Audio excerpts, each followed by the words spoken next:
Hello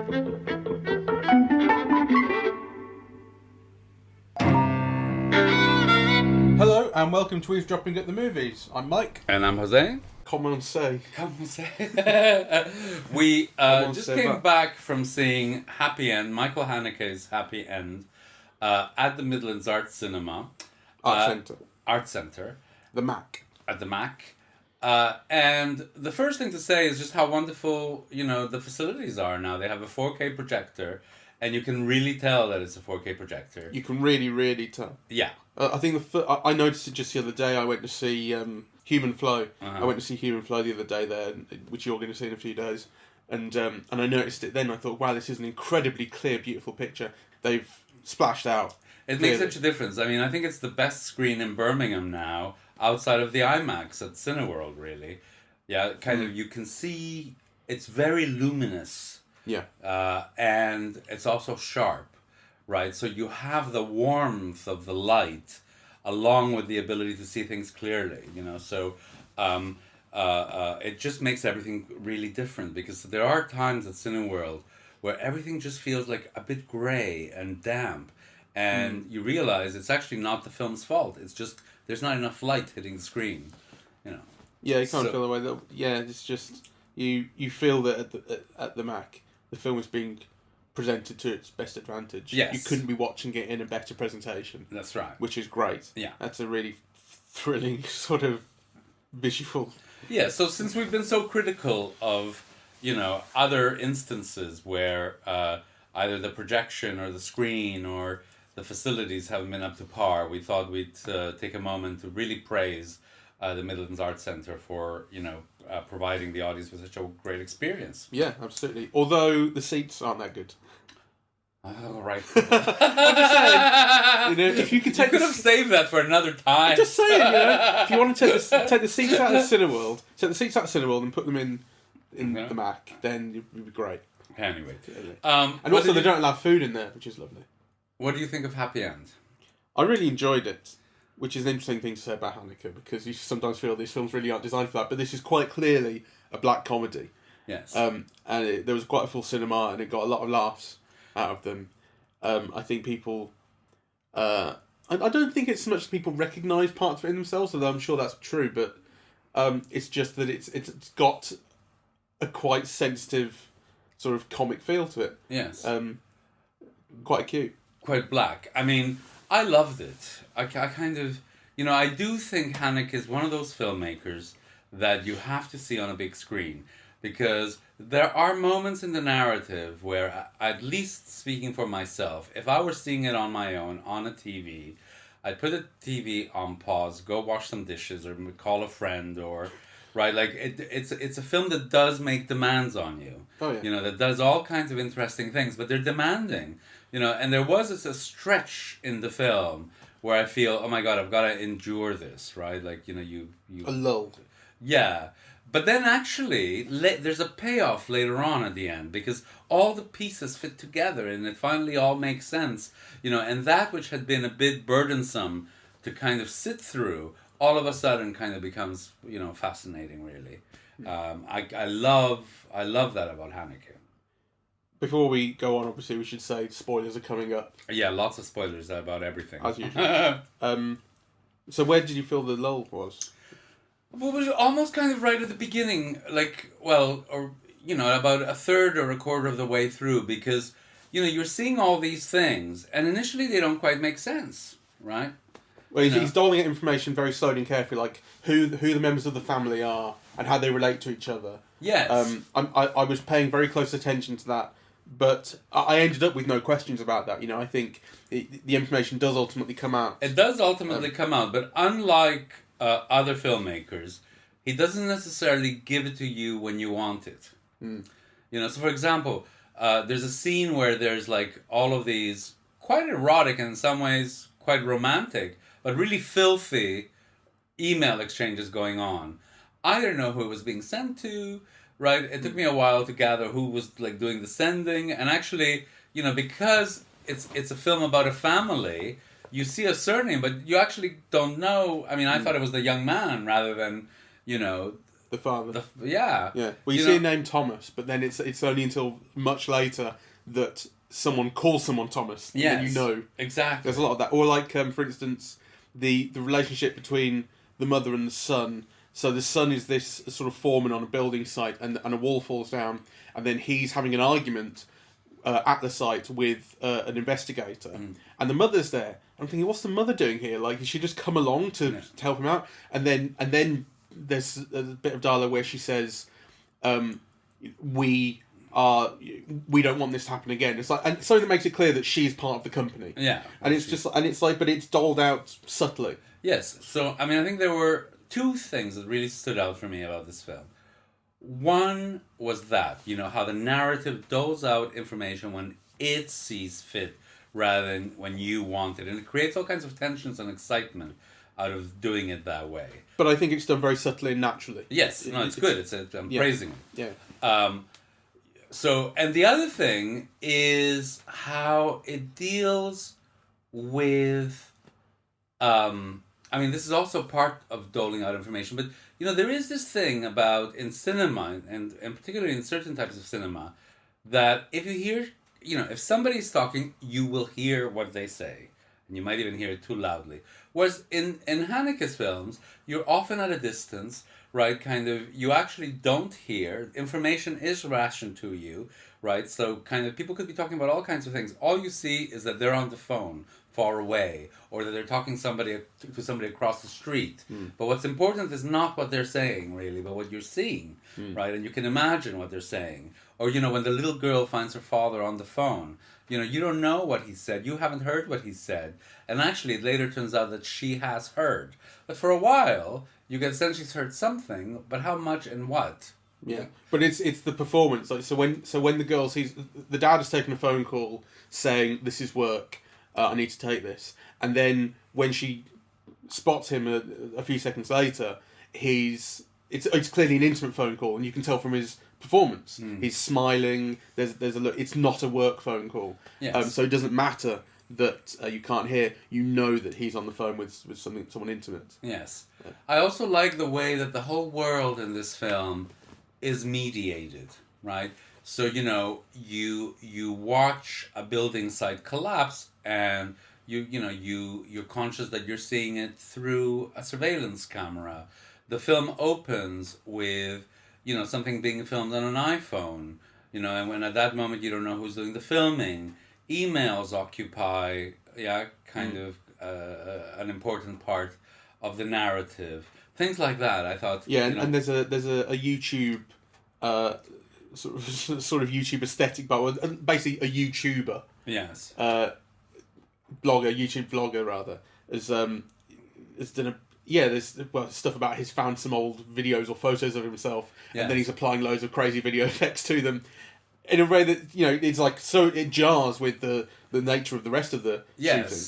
It does, because what's interesting about this film is that all of that social media and so on is used to hide more than to reveal, right?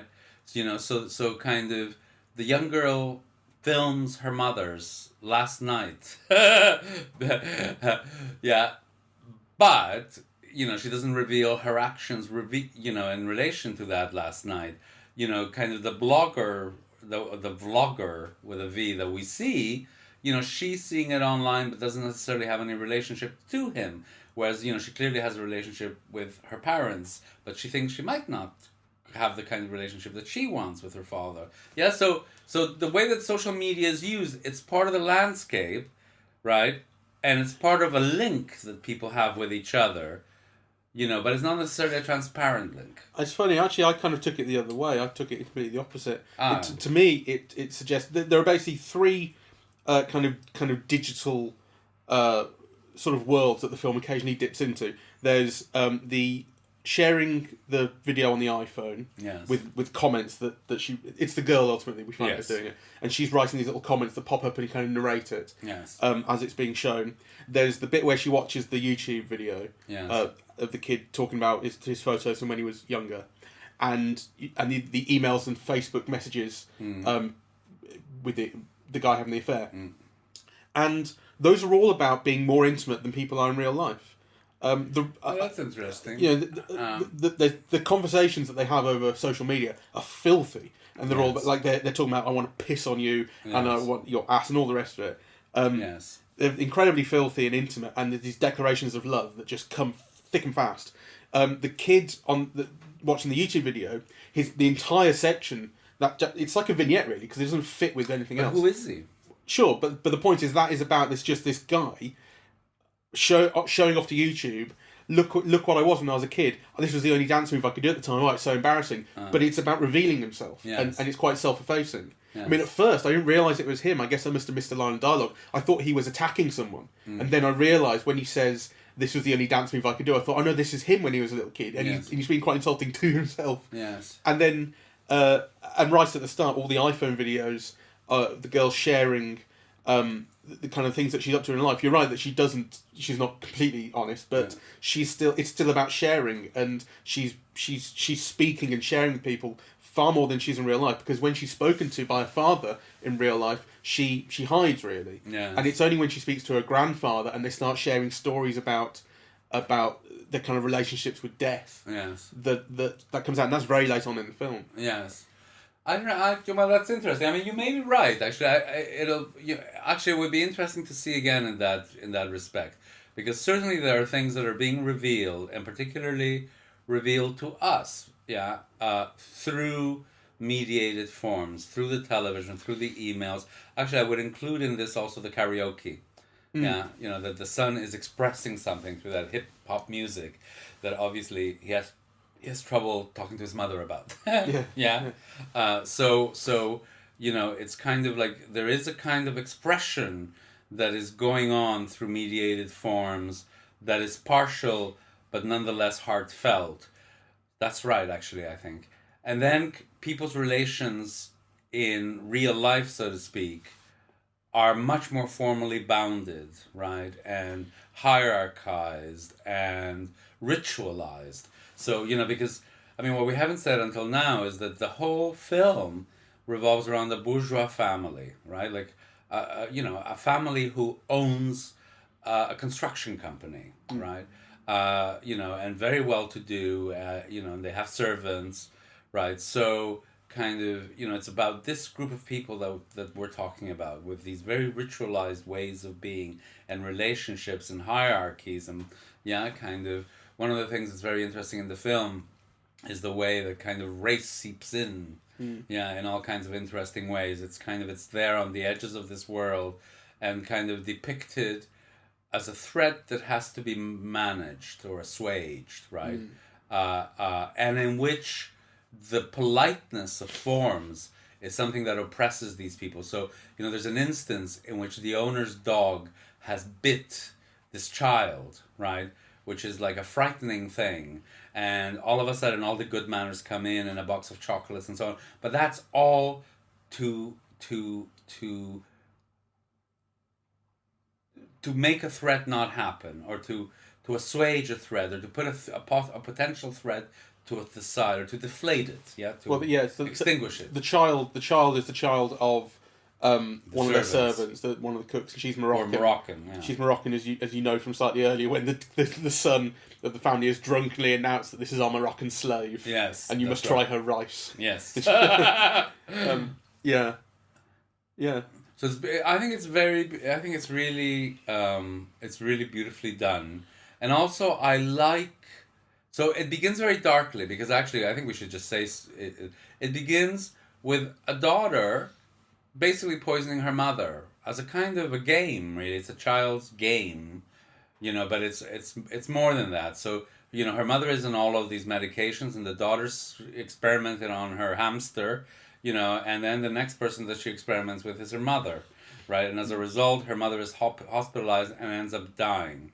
So basically, the daughter has killed her mother. Yeah. Now, you know, this is kind of made a bit more complex than that, because you're actually not sure whether she intended to or whether she really wanted to kill her. Yeah. But what you do know is that she needs attention, and she wants to go live with her father. Yeah. And that she wants that attention. So the film is already bounded by this notion that this very innocent looking, very beautiful, clear blue eyes, 13-year-old child is potentially a deadly killer. So actually, by starting off with that, it makes every subsequent appearance of the child have a really interesting tension, right? So there's a moment where she goes to live with her parents, and there's a baby, and she just holds up the baby, and all of a sudden, a 13-year-old child holding up the baby, instead of being a sweet, oh, how cute thing, becomes one full of tension and danger. Right? What could she do? Yeah. Yeah. And actually, it's like one of those Hitchcockian MacGuffins, because actually nothing happens, but it could happen, right? So all of a sudden, it's charged with that tension, which I thought was great. Yeah. Well, it's the Hitchcock thing of if you show two people having a conversation and then the seat blows up, there's no tension. But if you tell them 5 minutes earlier, there's a bomb under there. Exactly. Yeah. So even if the bomb isn't going to go off. So the bomb, in this film, or the MacGuffin in this film, is that, everybody is capable of things that are not advertised by their appearance. That, there's something underneath the looks and the formality. So the bourgeois home and the bourgeois mentality is, also, a killer one. I don't know how else. Yeah.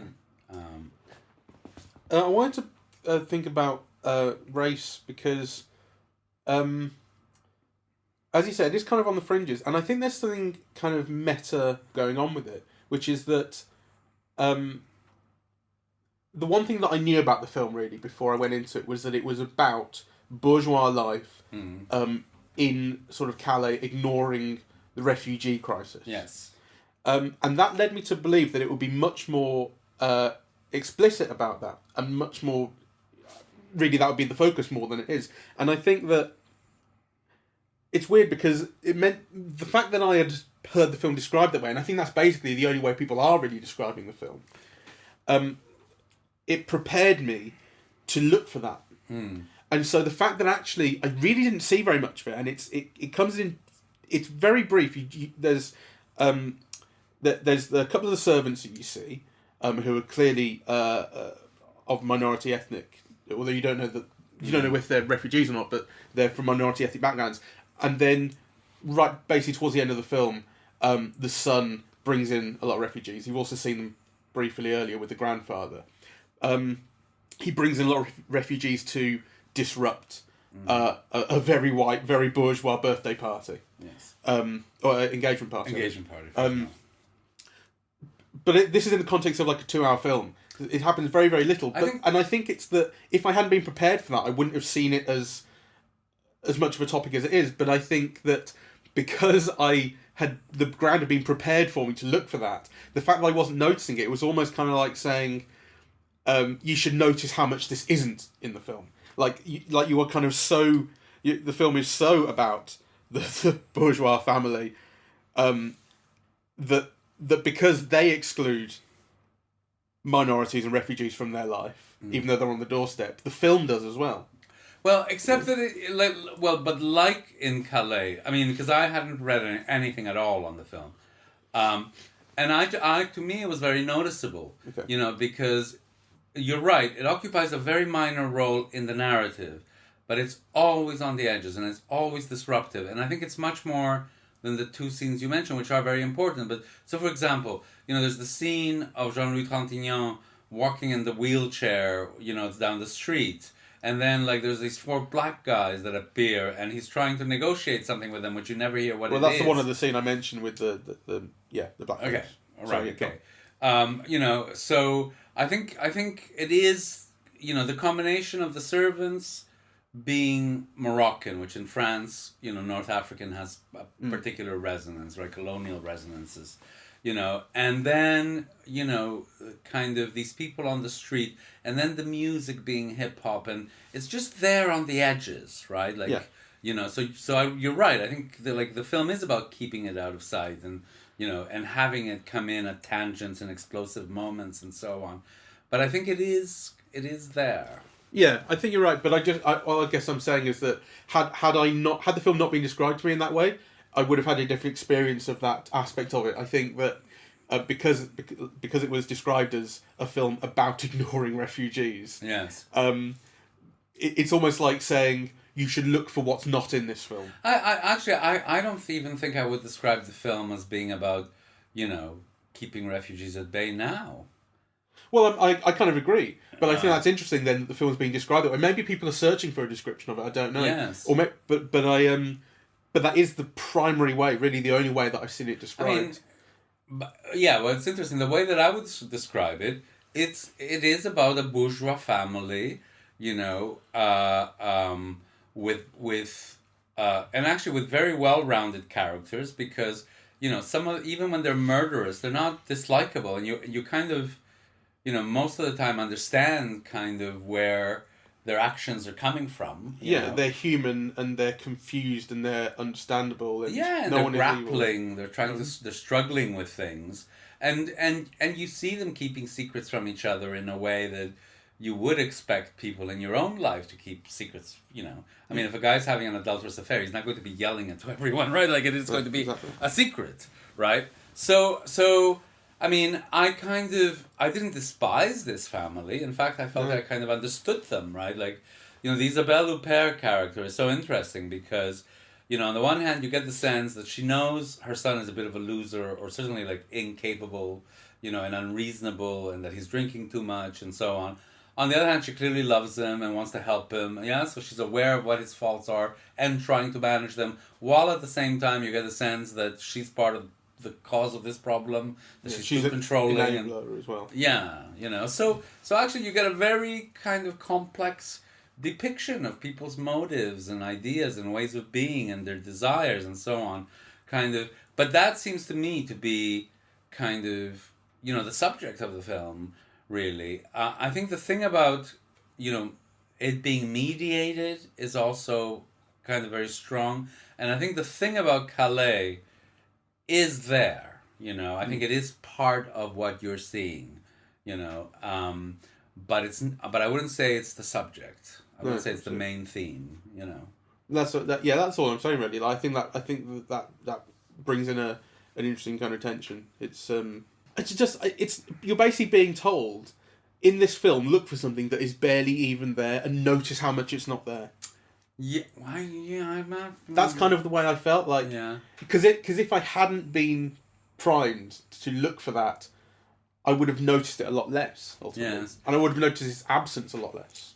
I mean, the film is so interesting because it does things that, as a consumer of Cineplex movies, you just don't expect them to do. It's not the normal syntax of cinema, right? It's kind of, so for example, there are moments here where, there's a cut and all of a sudden, like, time has passed, right? Or, and you're not too clear on why. The young girl committing her attempted suicide, like, I didn't see it coming. Which bit was that? The young girl appears in bed, right? And all of a sudden she's in a hospital, right? And, you don't know where she got, or they go visit the mother, and then the shot is held a really long time, and you're looking to see why, but actually you can't really tell. And then, of course, it turns out that she's dead. But you find out that she's dead, like, 6 months later. So actually, an ordinary cut could mean the next shot, or it could mean 6 months later, or it could mean, this huge event has now happened. It kind of... It's the omission that's important. And also a cut could lead you into a whole other universe in Haneke's film, right? Like, so I thought it was interesting because, before we began to see the film, we were talking about that advertisement, and you said it's like, what's his name? Oh no, it was an advert for a car, which is this goat. There's a black goat or sheep, and it's got horns, and it's Jimi Hendrix is playing, and I made some joke about it being done by Terrence Malick, this advert being done by Terrence Malick, and then you said, was it really? And I said, do you think that Terrence Malick could get to the point that quickly? Exactly, right? So that he would need like 45 minutes of context or setup. Well, actually, Haneke is the opposite. It's like he moved, like a cut can just move you on to something like completely different. I was noticing this. I was thinking about this as I was watching it. Like he is so efficient, and when he wants to move, I think he kind of has a reputation for being slow. Maybe that's also like an art film reputation thing that just comes with the territory. But when he wants to move something along, he can, and he does, and he just does what's right. And what it means is that when something takes its time, it feels, there's value in that, and every shot is held for the right amount of time, and it's not quite like Cachet, where in Cachet the act of looking is important in itself, insofar as you're being invited to search the frame. Yeah. There's a feeling of that in this, but it's more about appreciating the composition, really. It's not about searching for clues in things. Yes. Though sometimes there is that, because, Yeah. Sometimes in this film as well, so you could have, like, what I would call, a normal time. Yeah, so the shot lasts this long, and then there's a cut. And then there's times where he'll halt the shot for an inordinately long, amount of time. And you're searching to find out, why is this shot being held for so long? Right? Absolutely. Though I think, kind of, unlike in Cachet, you do actually then understand why the shot has been held. Yeah. It's less ambiguous. Yeah. The scene where the son goes into this council estate, and then he gets beaten up. And it's all done in, quite a long shot. Right, so, the figures are almost like deep in the background, like in front of this council estate, right? And you're seeing the whole council estate, and then you hear them having a conversation, and then he gets beaten up. And you have no sense what's being said, right? And then actually, once you realize what is being said, or what could have been said, then you understand the rationale. What could you say when some people have been killed by your company? Yeah. Right, so he probably went there to apologize, got the shit beaten out of him. But actually, what do you need to hear? That's so much more powerful to just, like, kind of words can't express, like, either the apology or the pain that someone else is feeling. Yeah. Right? And actually, it is, because that's the opposite of the mother, who would have found the right words and the right box of chocolates, right? Yeah.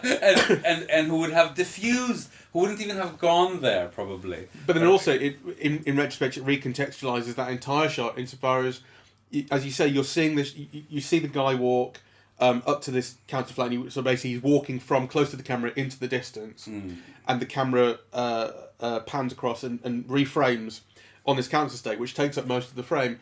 And so it's in retrospect when you realise who he was and what the conversation, roughly speaking, was being.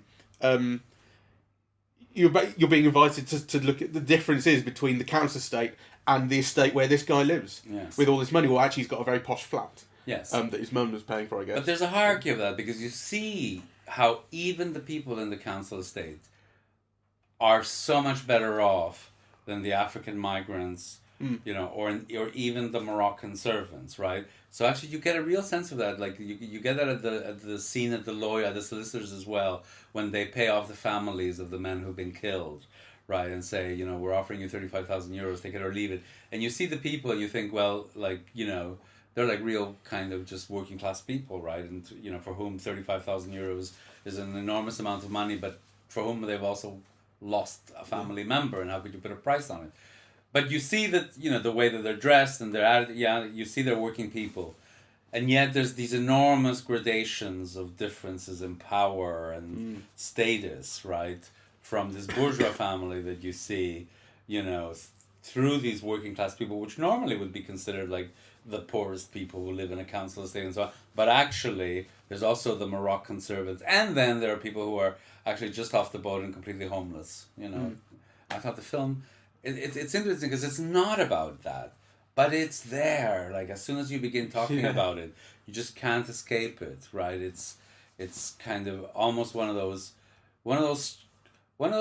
I would say, a structural absence, except it's not an absence. It peeks through the edges, but as you said earlier, by not being the center, it actually does become an issue, or the issue, or a central issue, It seeps in. It's funny thinking about the way it's shot. The first time I kind of noticed the way it was shot, I suppose. The first time I noticed, I really paid attention to kind of the economy of it. there's a subtle kind of uniqueness to it, despite the fact that actually some of it looks like, quote unquote, any other film. Was the bit where the dad is in the car with his daughter, and there are two shots in it which are from the dashboard, and one of the shots is looking left at the daughter, and the other shot is looking right at the dad, and they just intercut back and forth, and it's like a pretty normal, kind of uncontroversial way of shooting a scene like that. And the girl starts crying, and the dad's going, "Oh no, what's wrong? What's wrong? I'm sorry," and he pulls the car over, and I realised that any other director would have had an external shot of the car being pulled over, so you can see clearly that the car has moved off the road. Yes. But he doesn't do that. Yes. Everything is still taking place inside the car, and the camera is still on either the daughter or the dad, and the car's being pulled over. You hear the sound effects, and then the car stops, and you can see. But like the focus is entirely on their faces, and it's the focus is always on the people. Yes. There's nothing like everything else informs the characters, and when there's no reason to show anything else, you just show the people, and that's all he does. And I don't know, there's something, it's such a human film. Yes. Actually, it's interesting you say that, because I just kind of again want to specify, I think it is such a human film. On the other hand, it begins with something being filmed on a phone, and it ends with something being filmed on a phone, right? So the aspect of representation, mediation, all of those things are there. And then actually Jean-Luc Trintignant? Jean-Louis Trintignant? Jean-Louis Trintignant has this speech when he's talking to his daughter, and Jean-Luc Trintignant wants somebody to kill him, or he wants somebody to give him something to commit suicide. He doesn't know, but probably suspects that his granddaughter is actually a killer. But they have this conversation about this, because she's tried to commit suicide, and Jean-Luc Trintignant wants to commit suicide. So he has this conversation about violence, which is one of Haneke's themes, and he says something like, kind of violence isn't like you see on television, right? Like it is something that hurts. He talks about seeing a bird of prey kill another bird. That's right. And it's not the same on TV. Yeah, how you're shaking, when you see that. And I thought that was interesting, because what you see in the film is also other kinds of violence, actually. The violence that people do to each other, which are sometimes like quite, something quite banal could have like, a real repercussion, right? And something that seems to have a real repercussion in a way could also then be quite banal. So, for example, for me, the son coming in with the refugees at the end, it's something that ruffles like the whole event, destroys the mood of It's a huge room full of white people. That's right. And then these kind of 6 deep, dark black faces are introduced into it. And they're not comfortable being there either. No, it's the they've son. clearly been paid and they're forced to be there. But it's the son's stunt. Yes. To cause this conflict. Yes. So that seems like something, but in a way you feel it's nothing, because, Isabelle Huppert with her beautiful manners comes in, puts everybody at ease, brings a table so that the black men could enjoy the party. With that said, she does break her son's finger. It explodes into physical violence. She breaks her son's finger. That's true. And that's very funny. And that shuts him up. It is very funny. Yeah. But it shuts him up. And then she says, okay, we're going to sort this out, have a table. And she invites him in. Yes. And amicably kind of resolves it. Yes. But it explodes into, it's a kind of, it's like a social violence, I guess, that the son is perpetrating. And then it's amplified. Yes. Well, not amplified, but it's actually concentrated, I suppose. It's concentrated in a single act of physical violence. Yes. I'll say 2 things. So first, I just want to comment on the performances, right? Because I think Jean-Luc Trintignant is so fantastic. And I think if you have grown up seeing him, which maybe you haven't, but,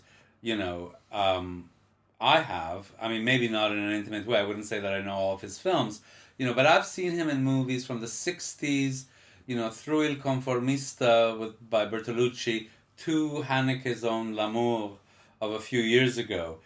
And A, he's extraordinarily good. And B, there's just something about his star persona, or the fact that you've seen him age on film, right? That aside from whatever his own performance gives, is very touching. Yeah. And I think the other actors, Isabelle Huppert is, of course, you know, I've never seen her be, anything else than excellent, really. And Matthew Kassovitz has a really interesting presence. He's the father, right, who's most famous probably for being the director of La Haine, right? I think he was also in Amélie. And he's got kind of an odd, slightly discordant look, almost handsome. I thought that was all kind of, I thought that was worth a comment. And the other thing that I thought was worth a comment was... Almost handsome. Damning with fake praise. Well... But I know what you mean. And it's got a sort of unique look. Yeah. I mean, Toby Jones is also in it, and I would describe him as having an independent look. An independent look. Anyway, the other thing that kind of slightly bothers me, or what I would see as a weakness, though, it could just be me, is the sun. I kind of... when he was doing the karaoke hip-hop number, I thought some aspects were interesting, but, it went on so long, and I thought it was very actory. You could see the actor was making a meal out of, all the acrobatics and everything. I thought it was like a discordant note in the film. Possibly. I think I enjoyed the fact that he actually turned out to be quite good at the acrobatics. I was amazed. I thought it would be he was kind of drunk... the scene is about kind of expressing something physically that he clearly can't do vocally, or and also expressing something among strangers that he can't do with family. Yes. And again, there's a kind of violence in it, but it's physical expression. So I kind of assumed that he would get drunker and drunker and more discombobulated and start falling apart. But actually, when he started rolling around and doing cartwheels, I thought, oh my god, he did a proper cartwheel. Yes. He did a handstand. Yes. He's capable. Yes. I don't know what to make of that, really. It was fun to see, that's for sure. There's life in that scene. I really liked it. Yeah, but I mean, I don't know, kind of. So I suppose the film is a critique, and you do get the sense that the son is a nihilist, and so there's this thing about the mother is a real workaholic, and her mind is always on business and on things to do, and there is his questioning of, well, why? Why do you have to work? Why do you, So, but on the other hand, he clearly cares enough to, be brought low by the whole thing, right? Yes. So anyway, I think the film is one of those films that'll probably get even richer the more you see it. So it could be that my reservations about that aspect of the film at the moment, there's an answer to that I haven't yet found in the film, right? But for the moment, that is something that I wasn't quite clear or convinced by.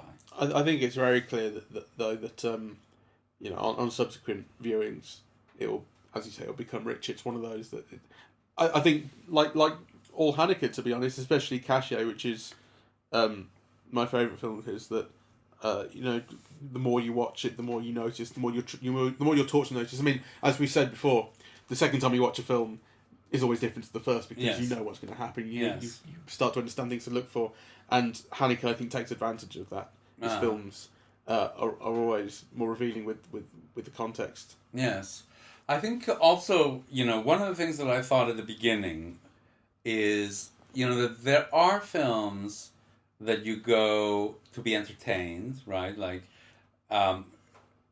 That's probably the wrong word, because in a way everything can be entertaining. I know what you mean. There are films that you want to act on you, and kind of there are films that you want to be engaged by, but that might not actually result in pleasure. That might be hard viewing or demand a kind of work from you. And I think all of Haneke's films are the latter. Kind of they make demands on you. But the thing is that I find all of his films that make demands on you also reward those demands. So actually the pleasure that you get from them is, I think, at least as great, or sometimes even higher, than one of those films that kind of just work on your consciousness immediately. You know, it's kind of it's not just the sugar dose. You know. Well, there's something quite interesting about that, which was that, in a way, I kind of went into this film expecting a hard ride. Yes. And so the fact that it was easy. I mean, that's kind of, it sounds insulting almost. So it sounds like it sounds like I haven't kind of appreciated it as much as I might. Maybe I haven't, but but it is an easy watch. Yes. The characters are fully rounded and you believe in them, and it's very easy to kind of take them in. It's not kind of overly challenging you to your face, I suppose. And so I kind of went in expecting a difficult ride, and the fact that it was so easy to watch was incredibly pleasant. You know what surprised me was how funny it was. Yeah. You know, yeah, absolutely. I had no idea. I mean, the humor is very black, but it's very funny. Yeah. Yeah. And it's right there. Like, you don't have to dig for it. Yeah. You know, it's making jokes and things. So, and that was very unexpected for me, you know, so kind of that was a pleasant surprise. And the audience got it too. And the audience got it as well. It was, like I say, it was a pretty full crowd and it got good laughs. Yeah. There was one in particular, the guy sat right behind me, there's a bit where Toby Jones, there's so many details. The scenes are rich. Like, I mean, when you're talking about not having to search the frame for clues and stuff, but you still can, and they are full of things. And there was one point in particular where Toby Jones is having dinner just in front of the TV, and he's a lawyer somewhere, or a manager of something like that.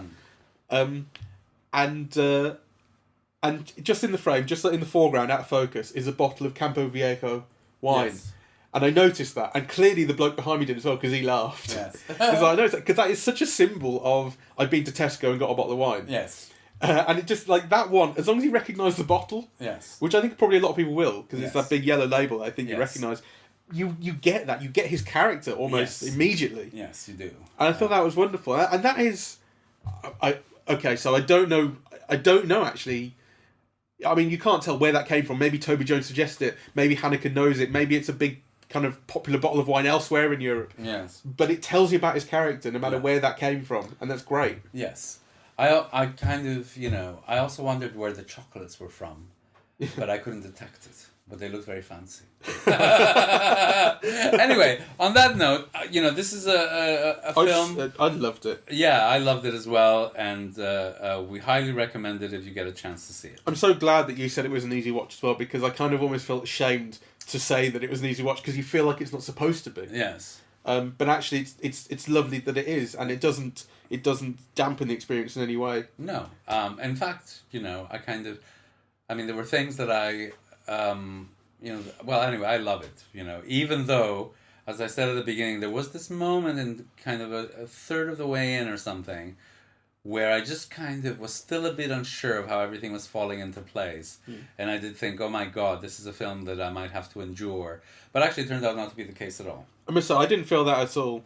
I think the film made me feel confident. Right. That it would... You're so smart, Michael Glass. No, not at all. I felt, you know, not confident, but put it this way, I didn't at all feel worried that the film was not going to explain itself, which is interesting because I think sometimes with Haneke, and maybe art cinema in general, you feel like this whole thing is going to just add up to ambiguity. Yes. Which is not to say it doesn't in some respects. You know, the film is left on a kind of a cliffhanger, and there are aspects that are unresolved or unexplained. Yes. But ultimately, like, you know the characters, you understand their relationships, you kind of get all these people being brought together and the way they interact and the way they bounce off each other, and so even though some things might end up being unresolved, you don't feel unfulfilled in a way that, you know, you don't come out of it thinking, well, it didn't explain that. Yes. You know, or it was being cool and calculating about this. Yeah, no, it's kind of it was a very enjoyable and rewarding experience. So ironic title though, that's his thing. Yes. I mean, whenever Haneke does a film with an ironic title, you know it's going to have some cool violence in it. Anyway, let's end it here. Good film. I really enjoyed it. It was a very good film.